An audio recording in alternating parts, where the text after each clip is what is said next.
अस्सलाम वालेकुम बच्चों, आज 9th स्टैंडर्ड इंग्लिश के एक नए लेसन के साथ आपके सामने हाजिर हैं। ये वीडियो मुंबई महानगर पालिका के वर्चुअल क्लास की तरफ से पेश किया जा रहा है। मैं Ansari Rashid Akhtar 9th standard English के एक नए लेसन के साथ। तो चलिए शुरू करते हैं आज का हमारा लेसन।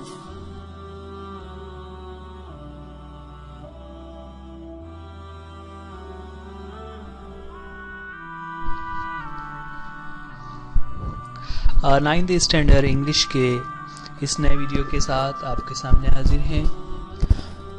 इस वीडियो में आज हम देखने जा रहे हैं सेकेंड यूनिट का फर्स्ट टॉपिक यानी यूनिट 2.1, जिसका टाइटल है कंपैरिजन्स। कंपैरिजन यूनिट 2.1 ये एक पोएम है। बच्चों, ये वीडियो आप BMC education Urdu medium standard 9 इस चैनल पर देख रहे हैं। चलिए शुरुआत करते हैं टॉपिक की। हमेशा की तरह एक्चुअल पोएम से पहले हम वार्मिंग अप एक्टिविटीज लेंगे। वार्मिंग अप एक्टिविटीज में जैसा कि हमने इससे पहले भी बताया, बच्चों आपको ध्यान रखना है, इसमें ऐसे क्वेश्चंस होते हैं जो हमारे लिए राइटिंग स्किल्स और पर्सनल रिस्पांस क्वेश्चंस में बहुत ज़्यादा यूज़फुल होते हैं। इसलिए हर चैप्टर, हर पोएम से पहले ये जो वार्मिंग अप एक्टिविटीज़ दी हुई है आप उसे ज़रूर सॉल्व कीजिए। वार्मिंग अप एक्टिविटीज़ में चिट चैट का टॉपिक हम यहाँ देख रहे हैं, जहाँ पर हमारे सामने कुछ क्वेश्चंस आ रहे होंगे। चलिए शुरुआत करते हैं। फर्स्ट क्वेश्चन है, what is your favourite colour? What is your favourite colour? आपका फेवरेट कलर कौन सा है? नाउ इसका आंसर तो बहुत अलग अलग हो सकता है। Some of the students say my favourite colour is pink, some others will say my favourite colour is yellow, anybody can say like blue is my favorite color, green, red, there are so many colors and choice of each individual can be different from others. सबकी अपनी अपनी choice होगी colours के बारे में, so everybody will say, but answer का structure क्या बनता है कि my favorite color is, और उसके आगे फिर हम कलर का नाम कहेंगे, राइट? तो इस तरह से फर्स्ट क्वेश्चन हो जाता है, what is your favourite colour? My favourite colour is red, my favourite colour is green, my favourite colour is violet, something like that. Okay, आगे बढ़ते हैं। सेकंड क्वेश्चन है, सेकंड क्वेश्चन फर्स्ट क्वेश्चन से related है कि what does it remind you of? है ना, जब हम किसी चीज को हम जब कह रहे हैं कि any colour which is your favourite, तो वो कोई तो वजह होगी जिसकी वजह से वो कलर आपका फेवरेट हो गया। तो उसमें से ही रीजन पूछा हुआ है कि what does it remind you of? उस कलर की वजह से, उस कलर का नाम लेने पर आपको कौन सी चीज याद आ जाती है? जी सपोज किसी बच्चे ने कहा कि my favourite colour is red, तो वो ये कह सकता है ना, अलग अलग आंसर हो सकते हैं, लेकिन रेड के लिए क्या कह सकते हैं हम? It reminds me of Apple, it reminds me of Apple, जो रेड कलर है। अगर कोई स्टूडेंट कहेगा कि my favourite colour is yellow, तो वो कह सकता है it reminds me of banana. Okay, कोई कहेगा कि my favourite colour is pink, it reminds me of rose, pink roses, right? इस तरह अलग अलग कलर्स के लिए अलग अलग चीजें हम अटैच कर सकते हैं, उसके साथ जोड़कर बता सकते हैं कि किसी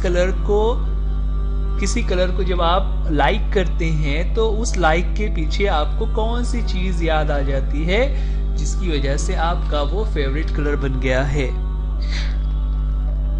आगे बढ़ेंगे नेक्स्ट क्वेश्चन पर। Are you afraid of the dark? Are you afraid of the dark?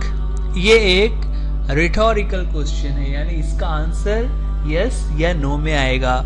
चूंकि आप अभी टीनेजर हैं, आप 9th स्टैंडर्ड में पढ़ रहे हो, तो आपसे जब पूछा जा रहा है कि आर यू अफ्रेड, क्या आपको डर लगता है किस चीज से? डार्क कहते हैं अंधेरे को। क्या आपको अंधेरे से डर लगता है? Some of you may say like, yes, I am afraid of the dark. और वहीं पर कुछ बच्चे कह सकते हैं, no, I am not afraid of dark. तो अलग अलग फीलिंग होती है अंधेरे को देखकर, ठीक है। अब उसी पर से नेक्स्ट क्वेश्चन है, what does it make you think of? अंधेरे को देखने पर, किसी अंधेरी जगह में जाने पर आपको कैसा लगता है, या आपको क्या याद आ जाता है, आपके जहन में कौन सी बातें आ जाती हैं?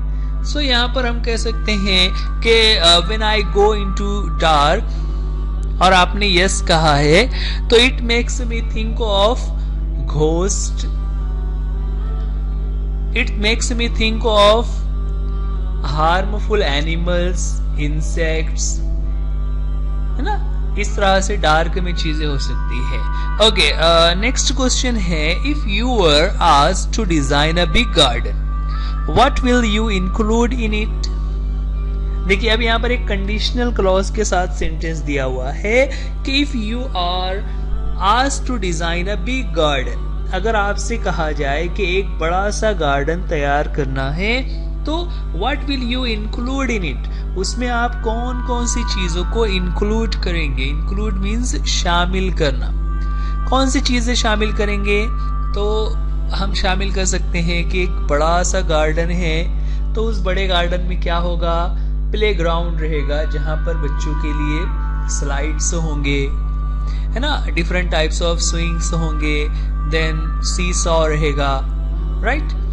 फिर और क्या हो सकता है? तो there can be a fountain, एक फवारा भी हो सकता है, राइट। देन उसके अलावा और क्या हो सकता है? तो अभी मॉडर्न टाइम के हिसाब से हम कह सकते हैं कि there will be a selfie point, है ना। ऐसी कोई जगह बनाएंगे जहां से खूबसूरत मंजर आ रहा हो, तो उसे हम सेल्फी पॉइंट भी बना सकते हैं। तो और भी इसमें हम चीजें बढ़ा सकते हैं ना, जैसे वहां पर ओल्ड एज पीपल के लिए ओल्ड एज एरिया हम बना सकते हैं, जहां पर सिर्फ बूढ़े लोग बैठकर इत्मीनान से वहां पर बातें करेंगे। देन किड्स के लिए हम टॉयज या फिर ऐसा कोई सेक्शन बना सकते हैं। देन जॉगिंग ट्रैक उसमें बना सकते हैं, जहां पर लोग जॉगिंग करेंगे, एक्सरसाइज करेंगे वगैरह। ओके, फ्लावर्स वाला एक जोन हम बना सकते हैं, जहां पे डिफरेंट कलर्स के फ्लावर्स रहेंगे। डेकोरेटिव प्लांट्स एंड ट्रीज को हम लगा सकते हैं। तो ये एक गार्डन में कौन कौन सी चीजें होना चाहिए, ये तमाम चीजें अगर हम गौर करें तो हम उसकी एक लिस्ट बना सकते हैं। तो यहाँ पर उसी के बारे में है कि आपको गौर करना है कि एक गार्डन में आप क्या क्या चीजें ले सकते हो। तो ये थे वार्मिंग अप एक्टिविटीज, इसके अलावा और भी कुछ एक्टिविटीज वहां दी हुई हैं। लेकिन अब हम आते हैं एक्चुअल पोएम पर। पोएम जिसका टाइटल है कंपैरिजंस। कंपैरिजंस यानी मुआजना, यानी दो चीजों के दरमियान मुआजना करना कि कौन सी चीज कैसी है और दूसरी चीज जिससे मुआजना कर रहे हैं वो कैसी है। आमतौर से कंपैरिजन दो अपोजिट चीजों में किया जाता है, यानी एक ऐसी चीज जो सुपेरियर हो और एक ऐसी चीज जो उसके मुकाबले में इंफेरियर हो। जैसे कोई बहुत बिग है तो कोई बहुत स्मॉल है। ऐसे ही कुछ कंपैरिजन्स यहाँ पर किए हुए हैं और उन कंपैरिजन्स के साथ फिर हमें लास्ट में पोएट ने एक बहुत ही अच्छा मैसेज दिया है। पहले हम पोएम को पढ़ लेंगे, पढ़ने के बाद फिर सेकंड टाइम जब हम रीड कर रहे होंगे तो उस वक्त हम उसके मीनिंग को समझते हैं। चलिए शुरुआत करेंगे। First stanza. अच्छा, यहाँ पर स्टांजाज नहीं है बल्कि इसमें यहाँ पर लाइन्स हमारे सामने आ रही हैं। Fast as a spaceship, slow as a snail. Fast as a spaceship, slow as a snail, big as a dinosaur, small as a nail. Fierce as a tiger, gentle as a lamb. Now I'll repeat the lines. Fast as a spaceship, slow as a snail, big as a dinosaur, small as a nail, fierce as a tiger, gentle as a lamb. Sour as a lemon, sweet as jam, sour as a lemon, sweet as jam, dry as the desert, wet as the sea. Dry as the desert, wet as the sea, square as a house, round as a pea. Sour as a lemon, sweet as jam, dry as the desert, wet as the sea, square as a house, round as a pea. Cool as a cave, warm as toast. Cool as a cave, warm as a toast, noisy as a road drill, quiet as a ghost.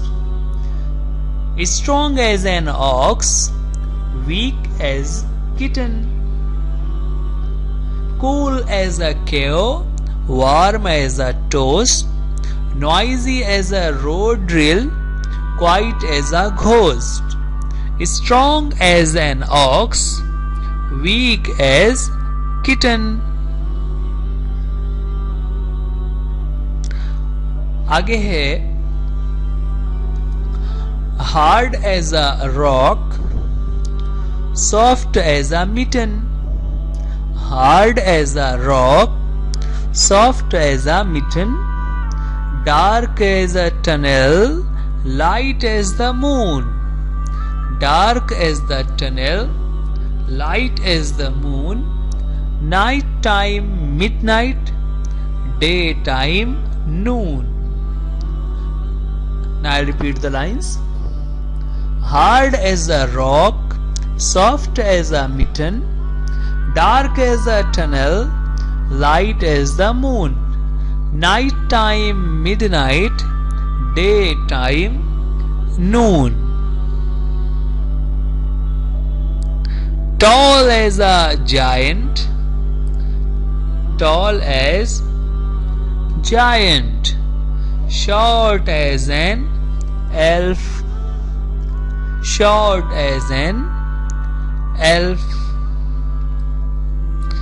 crooked as a mountain path, straight as a shelf. The world is full of opposites.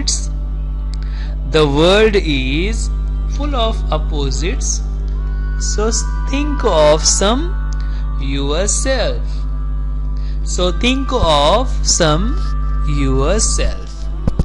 Tall as a giant, short as an elf, crooked as a mountain path, straight as a shelf. The world is full of opposites, so think of yourself.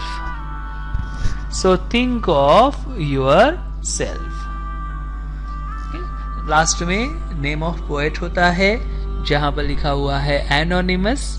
Anonymous का मतलब होता है the poet of this poem is unknown, यानी ये poem किस poet ने लिखी है वो किसी को मालूम नहीं है, किसी को उसके बारे में पता नहीं है। ये थी हमारी पोएम जिसे हम रीड कर रहे थे। पोएम रीडिंग के बाद आगे बढ़ते हैं। अब हम एक एक लाइन को उसके मीनिंग के साथ समझने की कोशिश करेंगे। ठीक है, चलिए यहाँ पर फिर से पोएम हमारे सामने आ रही होगी और हम उसके मीनिंग को भी समझते चलेंगे। फर्स्ट लाइन्स थी, fast as a spaceship, slow as a snail. देखिए, स्पेसशिप एंड स्नेल ये दोनों अपनी स्पीड के लिए मशहूर हैं। स्पेसशिप जो होता है वो बहुत फास्ट स्पीड होता है, जबकि स्नेल यानी जो घोंगा होता है वो बहुत ही स्लो स्पीड होता है। तो दोनों अपोजिट वर्ड्स को पोएट ने यहाँ पर यूज किया हुआ है, fast as a spaceship, slow as a snail. आगे की लाइन्स में दो दूसरी चीजों को कंपेयर किया हुआ है।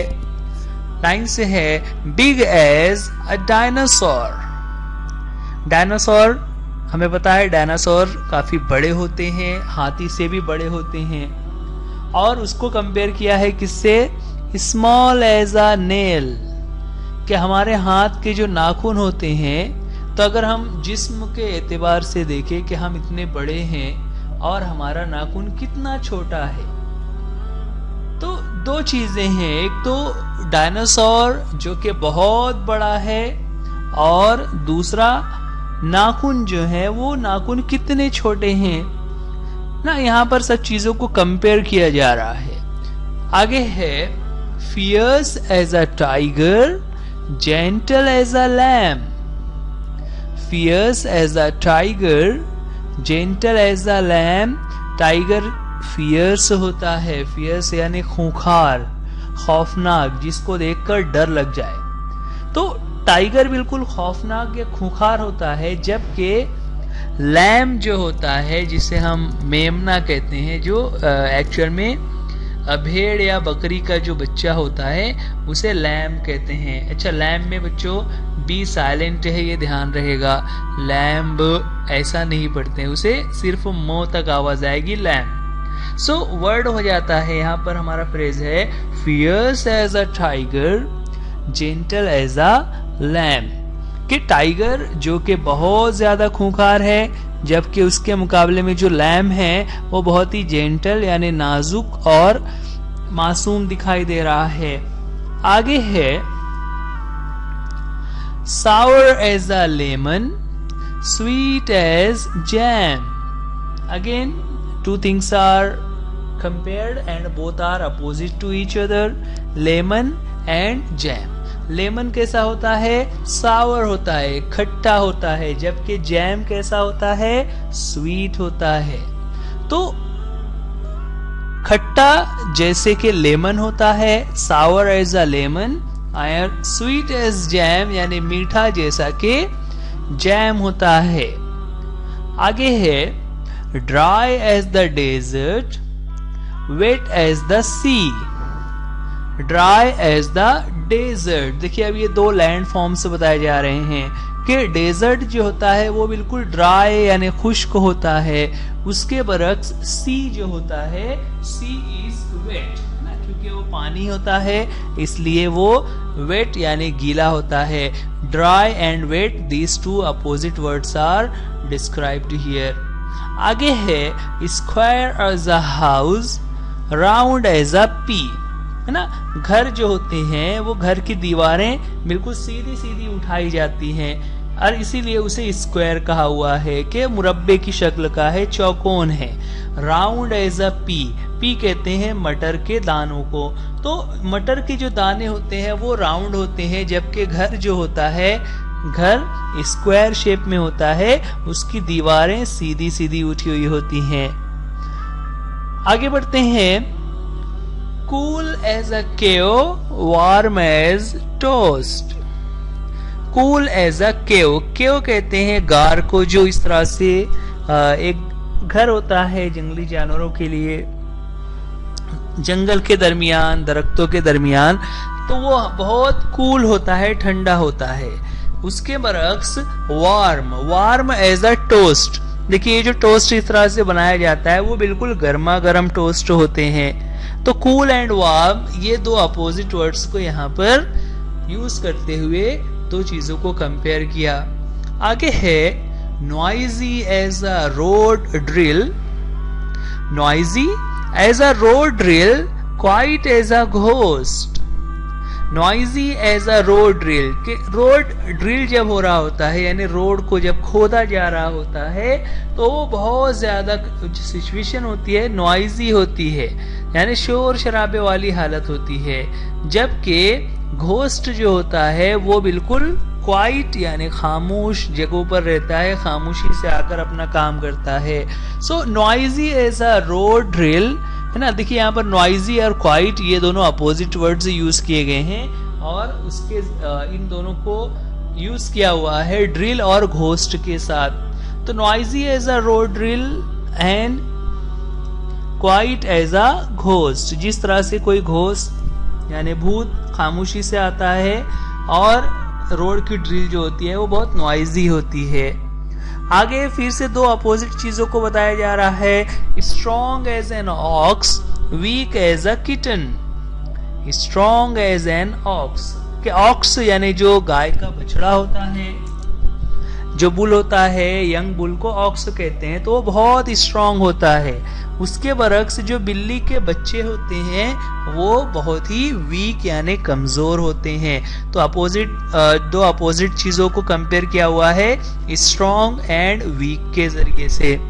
तो strong as an ox and weak as kitten. आगे बढ़ते हैं, hard as a rock, hard as a rock, soft as a mitten. Rock यानी पहाड़ या पथरीली जमीन का ये ऊंचे जो इलाका होता है, चट्टाने, वो बहुत हार्ड होते हैं। और उसके बाद कंपेयर किया हुआ है मिटन से। मिटन कहते हैं हाथ के दस्तानों को, खास करके जो ऊन के बने हुए सर्दी के दिनों में लोग इस्तेमाल करते हैं। तो सॉफ्ट एज अ मिटन, जो कि बहुत सॉफ्ट और नर्म मुलायम होते हैं। तो हार्ड, सॉफ्ट, ये दो अपोजिट चीजों को कंपेयर किया हुआ है। Then dark as a tunnel, light as the moon. Tunnel and moon, tunnel यानी जो इस तरह के सुरंग होती है जो कि डार्क होती है, जहां पर अंधेरा छाया हुआ होता है। तो dark as a tunnel, light as the moon, है ना। टनल जहां पर हमेशा डार्क यानी अंधेरा होता है, जबकि लाइट एज द मून, चांद जो होता है वो हमेशा रोशन होता है, चमकदार होता है। तो डार्क, लाइट, ये दोनों अपोजिट्स को कंपेयर किया हुआ है। आगे है night time, midnight, day time, noon, है ना। नाइट रात का जो वक्त होता है, रात में जब 12 बजते हैं तो हम उसे मिडनाइट कहते हैं, और नाइट का अपोजिट होता है डे। डे में जब 12 बजते हैं तो उस वक्त को नून कहा जाता है। तो मिडनाइट, नून, इन दो चीजों से डे और नाइट को कंपेयर किया हुआ है कि रात के वक्त जब 12 बजते हैं दैट इज कॉल्ड मिडनाइट, और दिन में जब 12 बजते हैं तो उसे नून कहते हैं। आगे है tall as a giant, short as an elf, है ना। कद बता रहे हैं, टॉल, शॉर्ट, के दो तरह से लोग होते हैं। एक तो इतने टॉल होते हैं कि दूसरों को देखने में दुश्वारी होती है, और एल्फ जो होते हैं वो इतने छोटे होते हैं कि वो सही से नजर भी नहीं आते। तो tall as a giant, short as an elf.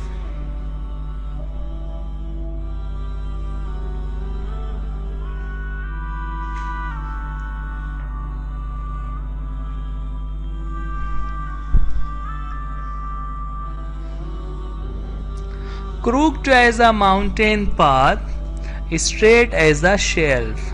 Crooked as a mountain path, जैसा कि देखिए यहाँ पिक्चर में हमें नजर आ रहा है, ये जो रास्ता है कितना मोड़ वाला है, तो ऐसे रास्ते को क्रूक्ड कहते हैं कि कितना घुमाव वाला रास्ता है।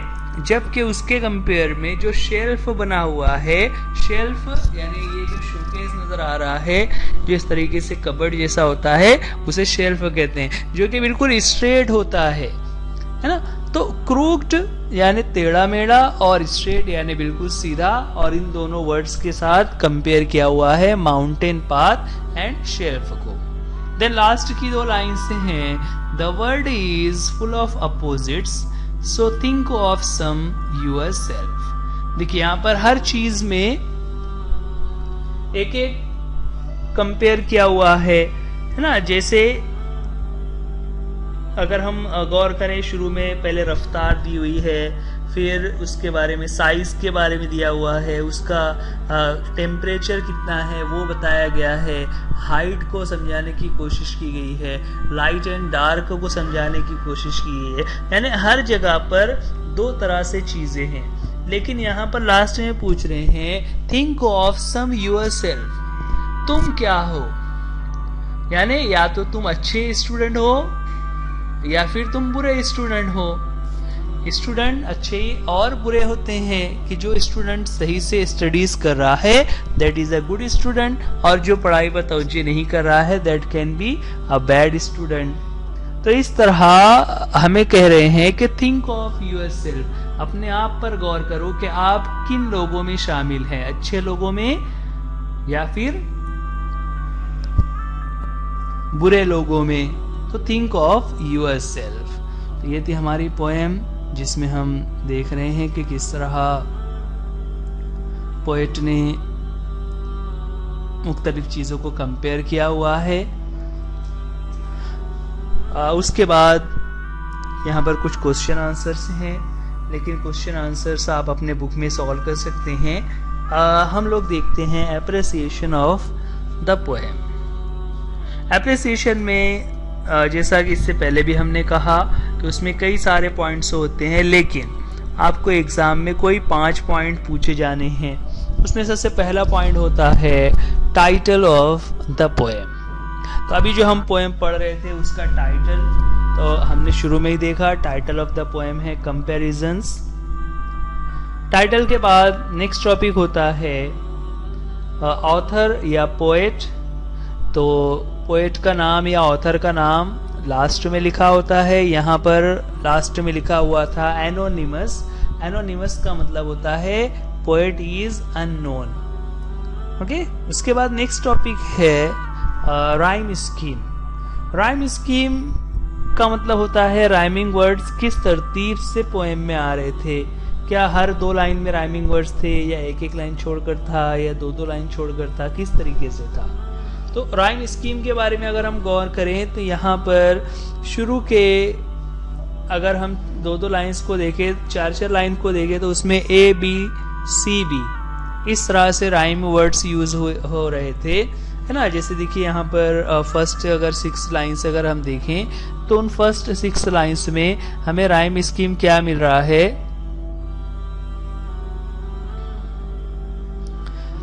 Fast as a spaceship, slow as a snail, big as dinosaur, small as a nail। ठीक है, अगर इसमें हम देखें तो फर्स्ट 3 लाइंस जो मतलब फर्स्ट लाइन को हम A, दूसरी लाइन को B, तीसरी लाइन को C और चौथी लाइन चूंकि वापस से सेकंड लाइन को राइम हो रहा है इसलिए उसे हम फिर से B लिखेंगे। तो हमारी इन 4 लाइंस का स्टांजा पर अगर हम लेते हैं तो उसमें राइम स्कीम बन जाता है A B C B इस तरह से। ओके, और इसी तरह इसको हम राइम कहते हैं। आगे है आगे अब यहाँ पर चौथा जो पॉइंट होता है उसमें कुछ चेंजेस हो सकते हैं। चेंजेस इस तरह से कि उसमें कई सारी बातें पूछी जा सकती है, जिससे उसमें पूछा जा सकता है figures of speech in the poem. तो फिगर्स ऑफ स्पीच में हम यहाँ पर देख रहे हैं हर लाइन में वर्ड यूज किया हुआ है एज का यूज करते हुए चीजों को कंपेयर किया जा रहा है। जब किसी भी 2 चीजों को एज लगाकर कंपेयर किया जाएगा तो उसे कहते हैं सिमिली।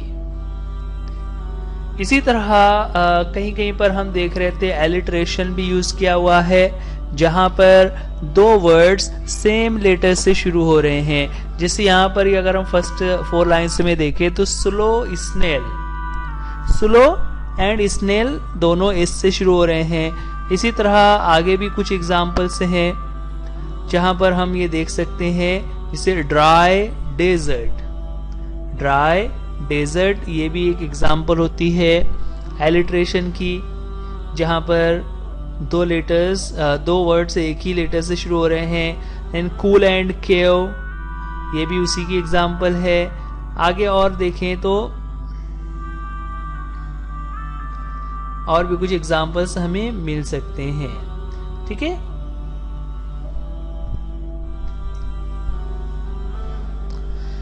तो ये थे फिगर्स ऑफ स्पीच। उसके बाद नेक्स्ट टॉपिक होता है थीम या central idea. Central idea of the poem is given in the last but one line of the poem. The poem celebrates the diversity in the universe. The poem also reminds us that all the sorts of people and things are needed to make our world beautiful.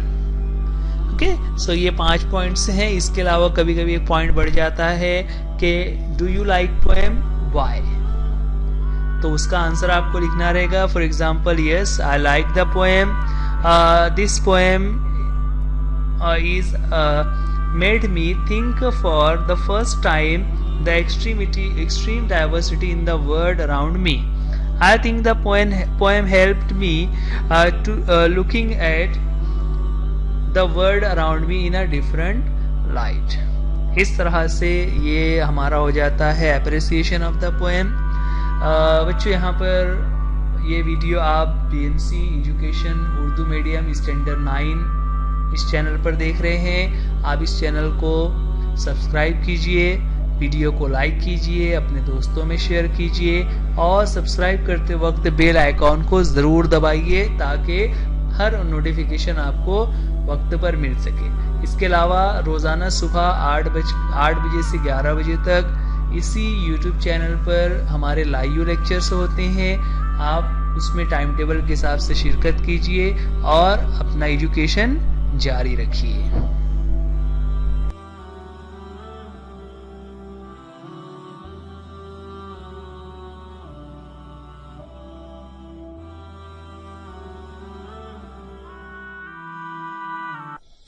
So dear students, आज के लिए इस video में इतना ही। Video देखने के लिए thank you. अल्लाह हाफिज, गुड बाय।